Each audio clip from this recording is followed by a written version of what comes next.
I hadn't believed a word of it when my nephew assured me he would be getting honors in his final year at Oxford, all due to 2 pills. After spending 80% of his time there in the pub or some girl's bed, the randy fool would need a mountain of drugs to get a first in astrophysics. And even then, only if he could sell that pill mountain for enough money to bribe someone into giving him a pass. "Rubbish," I offered in my role as a supportive uncle.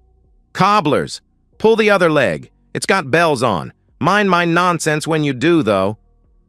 Sean laughed as he always did at my weird sayings. Then he smiled.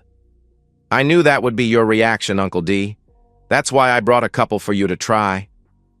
"Oh, please," I scoffed. My name was Daniel, but the nieces and nephew had shortened it.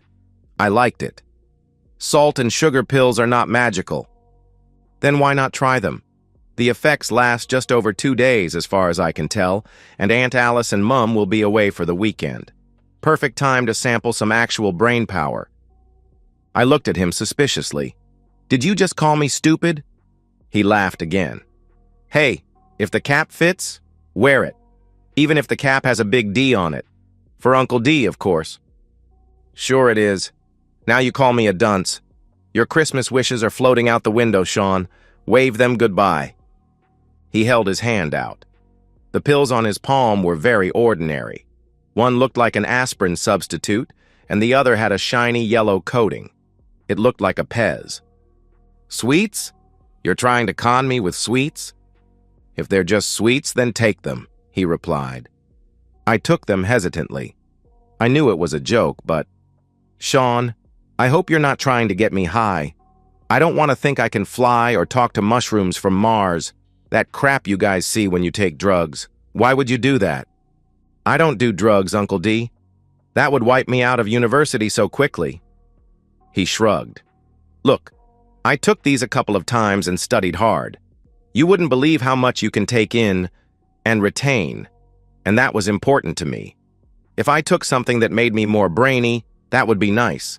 However, I admit I haven't studied nearly enough to get the info, so that's why being able to improve my memory works out so well." "More brainy? That's a low bar to set," I replied. He gave me another of those wry grins and ignored the dig.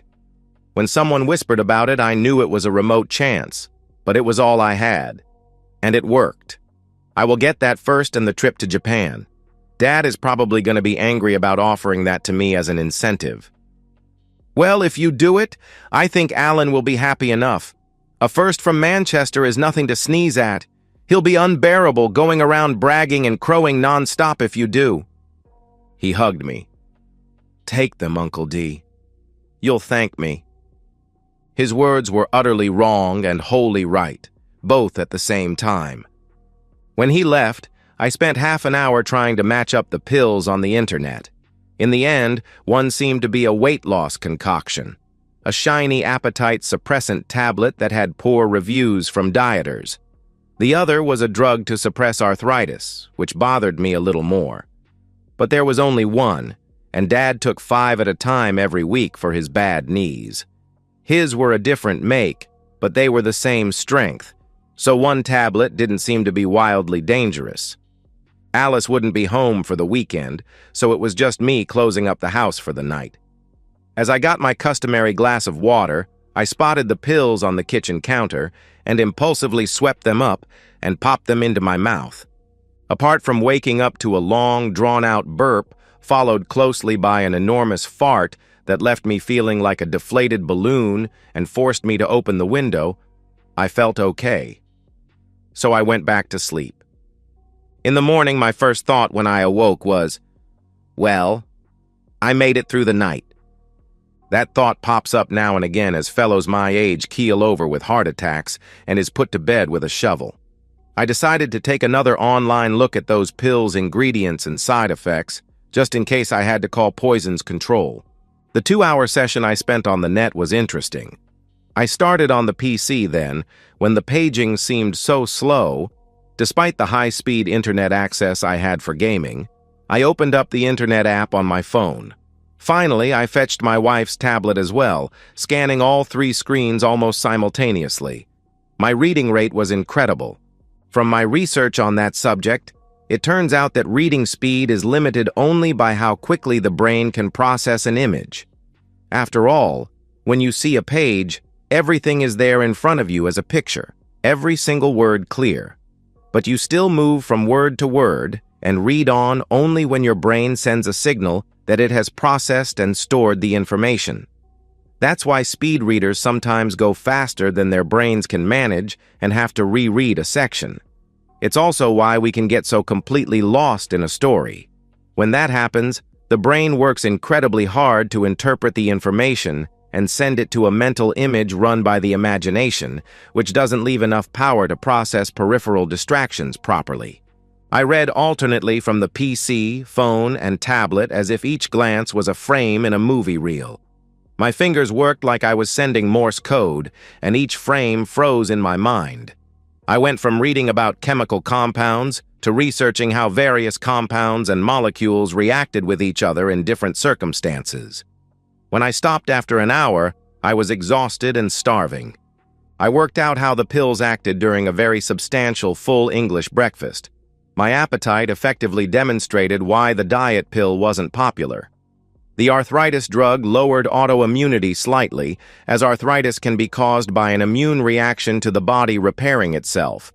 That opened the channel for the antidepressants in the diet pill to activate and stimulate the sections of the brain related to sight and processing images and memory. Sean had been right. It was all true. I took a nap for an hour, woke up fresh, and went back on the net, wandering as the will took me. I went from reading the history of my town to the geography of India, from local events to historical castles, basic economics to the rules of the stock market, and so much in between. A massive lunch got me researching to understand my appetite, and I realized my brain was burning calories by the bucketful. However, food was relatively cheap, and with time available limited to 2 days, minutes were the real expense. I took several cuts out of the freezer to defrost. Halfway through the afternoon, my phone pinged several times. I reluctantly checked it and found a couple of messages from Alice. She and Rhoda had pooled their money to buy an antique side table they hoped to resell for a good profit, but had wiped out their budget in the process, so they would be just wandering around window shopping until the following night's train home. A picture was attached. A small brown table with thin, overworked legs and a couple of drawers tucked away under the top. It looked antique. It also looked ugly as hell. It certainly looked out of place in the hotel room the two of them sharing, which appeared to be furnished with standard, cheap-as-we-can-get hotel furniture that looked worn and tatty.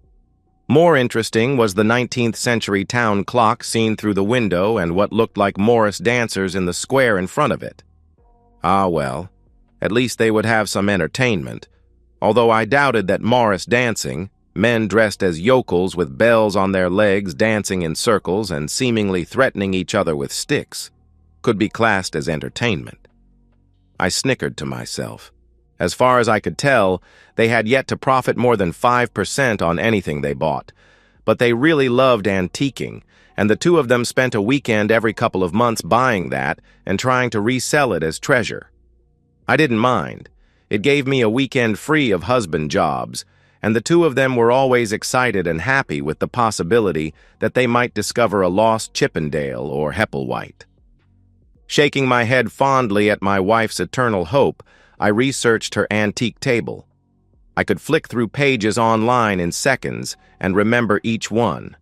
I found a match and discovered it was likely worth around £20, a 1970s knockoff of a cheap French style. An antique shop in another town was selling an identical one for $30, including delivery costs. The sisters-in-law would be taking a significant loss on this one. I sighed. The two of them loved their treasure hunting, but it seemed to cost way more than it brought in, and the trash they couldn't sell always ended up gracing our house. Then I brightened up. Making a mistake like that meant that Alice would soon try and make it up to me with plenty of love, which was always a good thing. She'd be a little quiet and depressed for a while, but then start to try and coax money out of me for their next weekend. Hell, I didn't mind too much. She could have taken up girls' nights out, and that I would have objected to, which would, in turn, have made for an unhappy wife. Antiquing with the sister-in-law was about as dangerous as a night at a bingo hall. I didn't mind subsidizing her hobby to an extent and told her so from the start. But as she and Rhoda drove to and from the hundreds of tiny villages to see if they had any decent shops, I ended up with a massive fuel bill. When I objected, they worked out it would be cheaper for them to share a room at one of the inns in an area and use that as a base. One night became 2 every 3 months, and the pair of them were like happy hens with a clutch of chicks. Alan, my brother, was a bit of a tightwad and had moaned for a while, but Rhoda had seemingly made it worth it somehow, as he smiled a whole lot more and stopped grumbling about having to share costs. Of course, I couldn't guess how she made him that way. Right. This gamble would cost the pair of them their weekend's £400 budget for the dubious pleasure of window shopping and Morris dancing. I shook my head and laughed again. I considered what to research next. If Sean was right, I had an evening and a day, and I didn't want to waste it. At the same time, my brain felt a little heavy, a little full. In the end, I grabbed my coat off the coat rack and went for a walk. It was a cold, fresh day, and I was glad for the coat, repaying its warmth by distractedly throwing it back on the coat rack when I got home again. As always, it fell to the floor as soon as I let go. This always annoyed me because, as a coat rack, it made a fine brick. The hooks were too short, and coats always fell to the floor unless hung carefully. I remembered seeing something very similar in my earlier search and wondered how much Alice could get for it if I put my foot down and insisted she get rid of it. Maybe she'd make a profit on this piece, which would be nice. Weirdly, when I got to the computer and started looking at more pictures of antiques, I couldn't really remember any details of the coat rack. I went back, stared at it for a while, and then returned to my desk to try again. Nothing. I was devastated that the pills had worn off so quickly. I loved this self-education exercise, and the thought that I'd wasted so much of it by sleeping and eating left me disappointed. I took a picture of the coat rack on my phone, deciding to prop it next to the monitor as a reference. But once I looked at the picture, I found that it was suddenly clear in my memory. Puzzled, I went and found a piece from their last weekend, an oversized mug with a picture of the royal wedding on it. Like I said, low-quality tat. I turned my back and couldn't remember much detail apart from the faces. I used the phone camera and looked at the result, and that image also became crystal clear in my mind. Interesting. It seemed that pictures and scenes from real life were processed differently, or different brain parts handled the two. The medication hadn't prematurely worn off after all. Back at the PC, I looked at images of coat racks, the pages flickering past to a tap on the mouse. There were 3 photos of the one in question from 3 different shops, so the chances of it being a rare antique were so far beyond low that shark mess would be sky high. My brain made a connection. One of the shops on the Google Images page advertising the coat rack was the same one hawking Alice's side table. I shook my head. There's a sucker born every minute, and that shop obviously knew it. I looked at the picture of the mug. This time, the scroll wheel on the mouse almost heated up as I span it, the page of thumbnails continually flowing upwards. There was the cup. And lo, there was the name of a shop supplying it. 3 things bought by the adventurous entrepreneurs were all available from the same shop. Taylor Antiques in Harlington. Once is interesting, twice is a coincidence, and thrice is worth investigating. If the women were visiting different areas each weekend away looking for rare and unique items, surely the chances of buying 3 things also available from one shop were pretty remote. And if their purchases were available everywhere, they must have recognized that they couldn't make a profit. I went hunting through the house for other things my wife hadn't yet managed to palm off onto some other sucker. Within minutes, I photographed a jewelry box that played a tune while a ballerina rotated whenever the lid was lifted, a brass snuff box with a decent pattern etched into the top, and a supposedly Victorian tailor's dummy that now graced our spare room. The jewelry box turned out to be so common that I could have bought 3 within 5 kilometers of my house, while the other 2 were not quite so common. But all 3 were advertised on the website of Taylor Antiques. It was distinctly odd because the shop was in Harlington in Bedfordshire, and the hotel the women had booked was outside Ashford in Kent, where there was a plethora of antique shops. The two weren't that far apart, 100 miles or so, but the whole of Greater London was between them. Something was distinctly fishy. I decided to let my brain mull over things in the background while thinking about something completely different. I closed the internet search and booted up WOW to tank for a while. I wanted to see whether I could play better with these pills. Sadly, I couldn't. I knew the keys and buttons to press, knew where to move my character, even when and how the boss would be most vulnerable. But my fingers wouldn't cooperate. Bugger. My newborn dreams of playing in the professional gaming leagues crisped and turned to ash. Ah, well. Back to the puzzle. Google Maps was the next stop. Harlington wasn't big by any means. Not really much more than a hamlet with grandiose visions of becoming a village.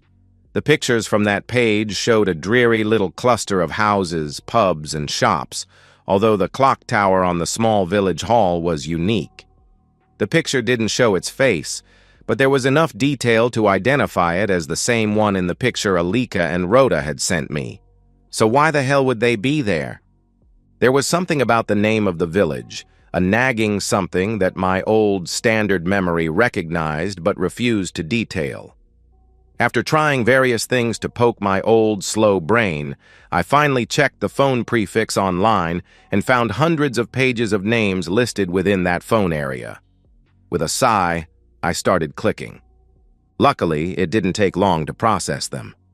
When I reached it, I was almost sure I knew what was going on when one name suddenly seemed to jump out. Talbot, C. Mr.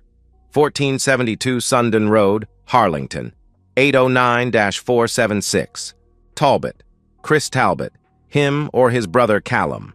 The Talbot twins, better known as the Tosspot twins when we were still at school, were would-be hard cases.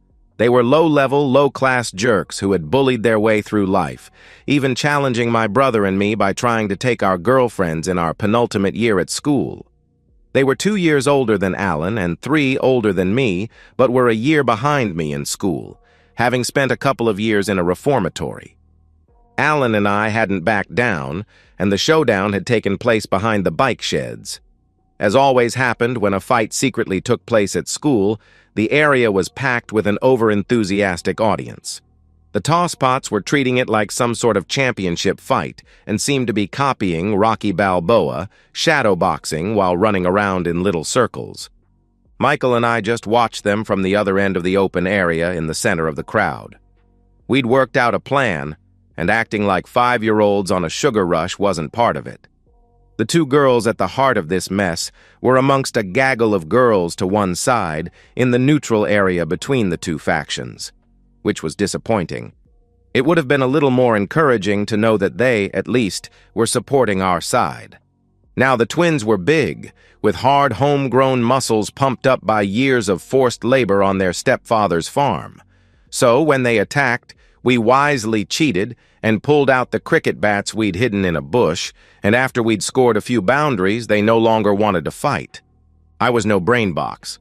I sold telecom equipment, mainly to government departments who already knew precisely what they wanted. Effectively, all they really needed was someone to hold their hands while they signed the contracts after winning and dining them, which didn't take much brain power. No, I wasn't an intellectual, but I could take a good guess at what was going on here. The pattern was pretty straightforward. I thought for a while and then phoned my brother. After some discussion, Alan agreed with my conclusions. Our wives were cheating on us with the Talbots and had been for a couple of years. I didn't tell him about Sean's pills. He didn't need anything more to worry about. Besides, I was the cool uncle, and I was never going to shop my nephew for giving me something as cool as an eidetic memory, the perfect recall of an image after seeing it for just a fraction of a second.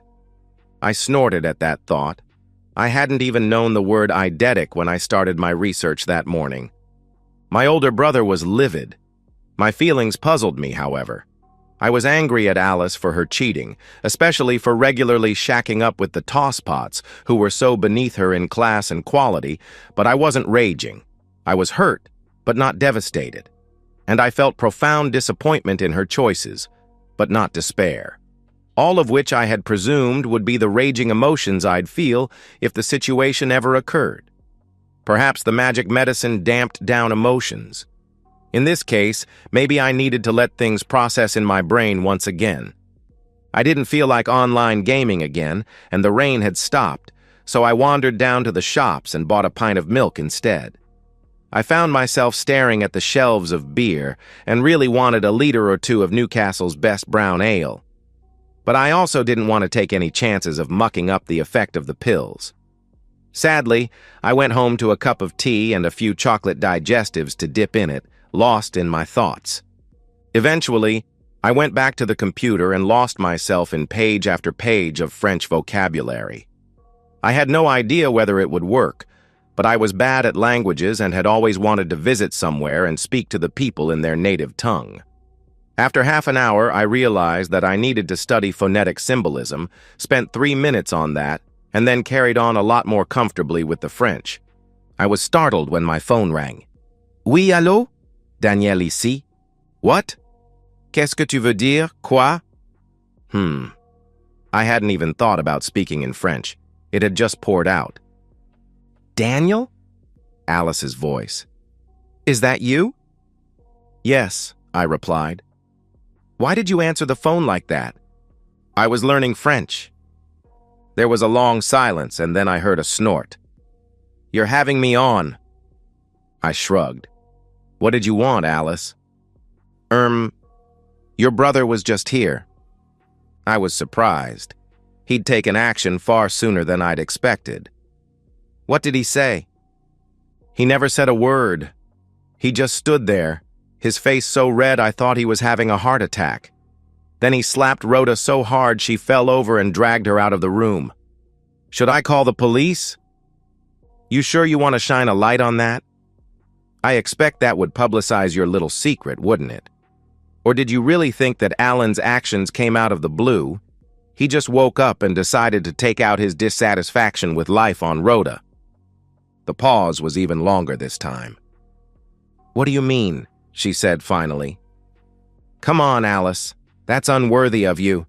You had to know the moment Alan appeared at a hotel miles away from where you were supposed to be that we'd learned all about your nasty little love weekends. There was the sound of a faint sob, and I could so clearly imagine her there, seated on the bed in her dressing gown. Her face would be pink, and her eyes red from crying. However, I felt little sympathy. Hell, for all I knew, she could be wearing a see-through satin chemise and be lying back comfortably with a glass of champagne and a huge smile. I'm sorry, she replied. I sighed heavily. Yeah, we're all sorry. And your apology and a $5 get us what? So what do we do now? She asked quietly after a long silence. We don't do anything. I will probably find somewhere else to live unless you want to move out and live with the syphilitic siblings. God, no, she stated emphatically. There seems to be a distinct lack of emotion from you about them. So it was just for the intimacy then? What, I didn't float your boat anymore? You were tired of Mr. Vanilla? Well, yes and no. What? Makes sense, I answered. I love you, and I love making love with you. But they are the complete opposite of you in every way, and that made it exciting. Ew, I said, despite appreciating her honesty. But I hadn't considered that she'd been having an affair with both of them. That had never crossed my mind. Both of them? Really? God, I'm even more disappointed in you. How did I not see this need in you to pander to your most base urges? What next? Are you going to go out and steal things, hurt children, torture animals, and murder people? Oh, come on, Daniel. I admit I cheated on you, but it was just intimacy. I don't deserve that. I'm not that bad. I think you are. Your selfish desires craved some unfamiliar attention, and you pandered to them. You happily went out and cheated, which is a primitive desire. It's the caveman part of your brain shouting, "I want it, so I will have it no matter what." Cheating, theft, rape, murder, they're all part of the primitive brain. That's why we don't do them, and created civilization to try and ensure that. It also means that the person who does those things hasn't evolved enough, doesn't have enough empathy to be civilized. Because the commonality in all those things is that when you allow yourself to do them, someone always gets hurt. The cost to the person doing it is often nothing because someone else always pays the price, in pain. And by your actions, you've shown that's who and what you are. I'm deeply disappointed in myself that I didn't recognize that. Oh, come on. That's ridiculous. I admitted I cheated on you, but I didn't try and kill you or steal from you or anything else, she replied. No, you just did the thing that would hurt me most. Worse, you deliberately planned it, carried it out, and even got me to pay for it, all the while knowing it would hurt me badly. I'm sorry, but I still don't see the difference. And if you think there is a lesser degree of pain in this situation that gives you salvation, then you're even further back down the path to that monkey brain than I thought. Alan, I never thought you would find out. I didn't set out to hurt you. I love you, she answered. You keep saying that, and perhaps you do, but you still did it happily and with malice aforethought. You never once tried to protect me from that cave woman you have in there. Actually, I'm probably denigrating Stone Age people by saying that. Monkey brain sounds better. Not to me, she said miserably. Nor me. I find myself married for the moment to a lesser evolved human-shaped being. Stop it. That's not fair. You're just trying to hurt me. It's a fight-or-flight reflex, Alice, I said conversationally. It's another part of that base brain, except this part tries to protect and survive when being attacked. I'm not attacking you. I never meant...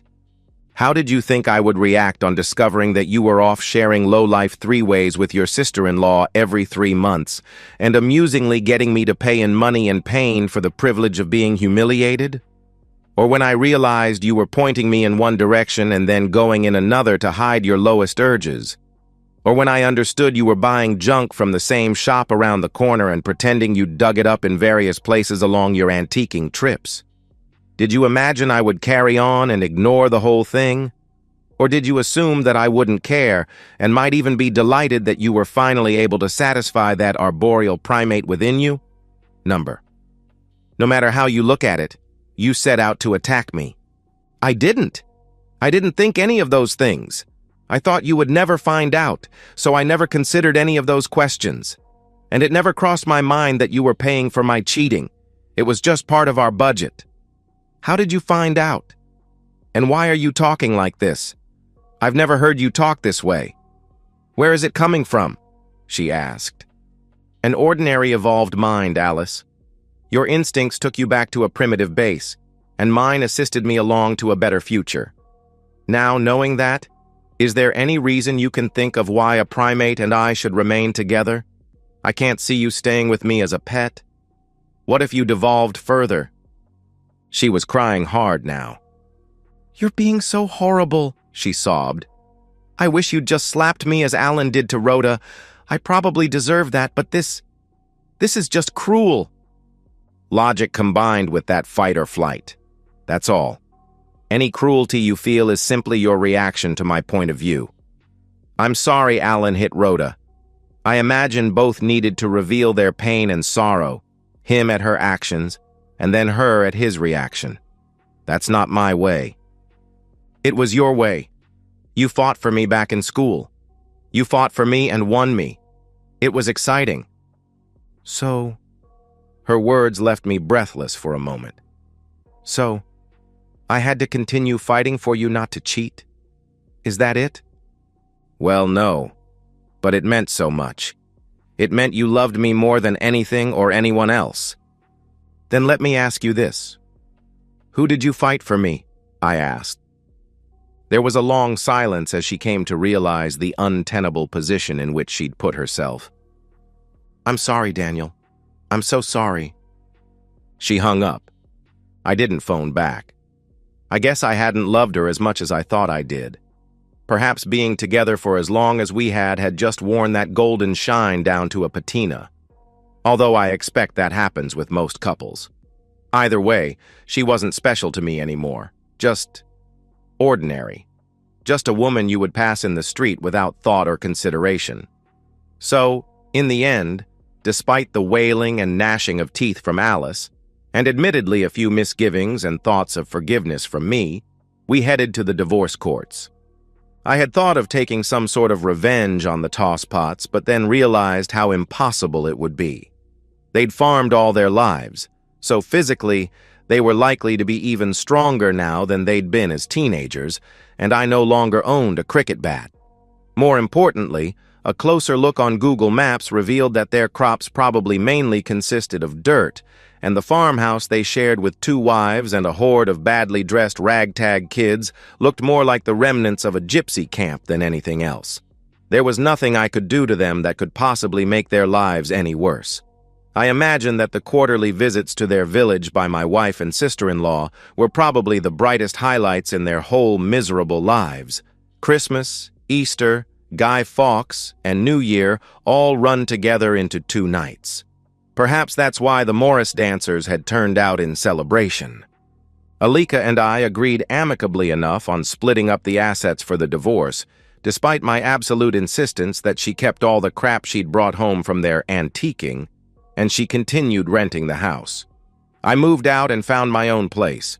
Alan and Rhoda had a rough time for several years, but eventually settled down again after my brother had, and then regretted a 4-month-long affair of his own, making them equal in both their minds. I lost a few friends over the months before and after the divorce, but it wasn't for the reason I thought it was. It had nothing to do with my broken marriage. "I don't give a crap about your divorce," a mate of mine explained when I queried it with him. "She was cheating on you, and you divorced. It's not the first time it's happened in our circle, and I've learned not to take sides. No, the thing is, you've become a bit of a prick, a pretentious and arrogant prat. Whenever we get together, I have the feeling you look down on the rest of us, although you try and hide it. We went to school together ever since we started primary, and we both got the same education. So what's with the superior attitude and talking down at us, like you know so much more than the rest of us?" Homeschooling was the only answer I could give at the time. But thinking about what he'd said made me realize he was right. There was nothing wrong with him as a friend, but I had been treating him and the rest of the people we hung around with as less intelligent and almost uneducated. I had indeed become a complete and utter prick. Yet I couldn't change back to the person I'd been before the whole mess started. The happily stupid, unknowing, humiliated husband who just ran lightly over the surface of life, leaving hardly a ripple in my wake. I couldn't do it for them, and I wouldn't consider trying it for me. I refused to be that person anymore. My mind had been awakened and stretched, and I certainly wasn't going to give up the marvelous gift that Sean had given me, so I did the only thing that made sense. I left my old life behind. After starting on a very unsuccessful diet and simultaneously developing mild arthritis to get an ongoing repeat prescription for the 2 medications, I moved on. After a few months noodling around Britain, I moved further afield, ending up traveling the world and making a living in many countries as an English, history, or geography teacher. I would spend several hours on the laptop when I arrived, and afterwards usually managed the local languages pretty well. In Taiwan, I met and fell in love with a tiny university professor. She was a local, and her real name was Mei Ling, which means beautiful and delicate, and was entirely appropriate. However, most Taiwanese people have Anglo names as well, and Kitty was the name she habitually went by, which matched her nature perfectly. She was lovely to look at, but bristly and standoffish at first. However, after we got to know each other, she became playful and always affectionate and loved being rubbed and caressed while sitting on my knee or lying on top of me. Small enough for both of us to be perfectly comfortable. The rest of her preferences were all human, in the form of me, which was precisely how I felt about her, so we matched perfectly. After we married and moved to Australia, my nieces and nephews, individually or together, would come over and stay with us in Sydney whenever they could spare the time to take a holiday. Sean is delighted that I can talk to him on the same level about his astrophysics research and rocketry designs. However, we never discussed the pills, and I've never seen any rumors on the net. Perhaps those who know the secret also know they would be back to square one if everyone else knew as well. After all, who would stand out in a whole world full of Einsteins? And as for Alice, as lovely as it would be to imagine she pined away and died miserably without me, she finally met and married a farmer who wasn't a Talbot, raised a step-family, and is pretty happy with an ordinary life. Eventually, I apologized to her for cutting her down so sharply during that phone conversation. I assured her that she wasn't really a genetically deprived throwback or a base criminal, just a greedy, spiteful, and selfish person. Somehow she didn't see that as much of an apology, but I didn't feel the need to take it further. I've heard that she doesn't antique anymore, and every stick of furniture in her house is as brand new as they can afford.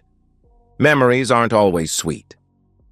And so, we've reached the end of today's story. Was it what you expected, or did it take a twist you didn't see coming? I'm curious to hear your thoughts. Share them in the comments below, and let's get a conversation going. If this story kept you hooked, make sure to hit that like button. And if you're new here or just haven't subscribed yet, now's the perfect time to join our community. I bring you fresh, captivating stories every day, so click that subscribe button and turn on notifications so you never miss out. Thanks for watching, and I'll see you in the next one.